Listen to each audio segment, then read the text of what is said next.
Final ম্যাচে মুখোমুখি Argentina এবং Colombia. Copa America football tournament 2024 অনুষ্ঠিত হচ্ছে যুক্তরাষ্ট্রে। এবারের কোপা আমেরিকায় অংশ নিয়েছিল মোট 16টি দল। আর এই 16টি দলের মধ্যে অনুষ্ঠিত গ্রুপ পর্ব, কোয়ার্টার ফাইনাল এবং সেমিফাইনাল শেষে শুরু হয়েছে ফাইনাল ম্যাচের লড়াই। আর এই সকল বাধা বিপত্তি কাটিয়ে গ্রুপ পর্ব, কোয়ার্টার ফাইনাল এবং সেমিফাইনালকে টপকে ফাইনালে পা রেখেছে দুটি দল, যারা হলো আর্জেন্টিনা এবং প্রতিপক্ষ কলম্বিয়া।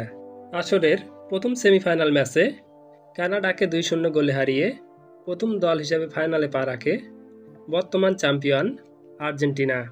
অপরদিকে দ্বিতীয় সেমিফাইনাল ম্যাচে উরুগুয়েকে 1-0 গোলে হারিয়ে ফাইনালে পৌঁছায় কলম্বিয়া। বিশ্ব ফুটবল ইতিহাসে এখন পর্যন্ত মোট 18টি ম্যাচ খেলেছে আর্জেন্টিনা এবং কলম্বিয়া।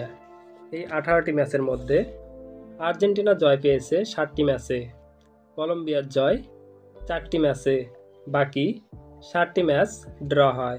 দুই দলের মধ্যে অনুষ্ঠিত কোপা আমেরিকা 2024-এর ফাইনাল ম্যাচটি শুরু হবে 15 জুলাই 2024 বাংলাদেশ সময় ভোর 6টায়। কোপা আমেরিকা 2024 ফাইনাল ম্যাচে জয়লাভ করে কোপা আমেরিকার ইতিহাসে সর্বোচ্চ ট্রফি জয়ের রেকর্ড গড়বে আর্জেন্টিনা, নাকি কলম্বিয়া তাদের চ্যাম্পিয়ন হওয়ার যোগ্যতা ফিরে পাবে বলে আপনাদের কি মনে হয়?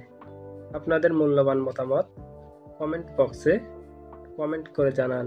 সার্বক্ষণিক খেলাধুলার সকল প্রকার আপডেট জানতে আমাদের সঙ্গেই থাকুন। ধন্যবাদ।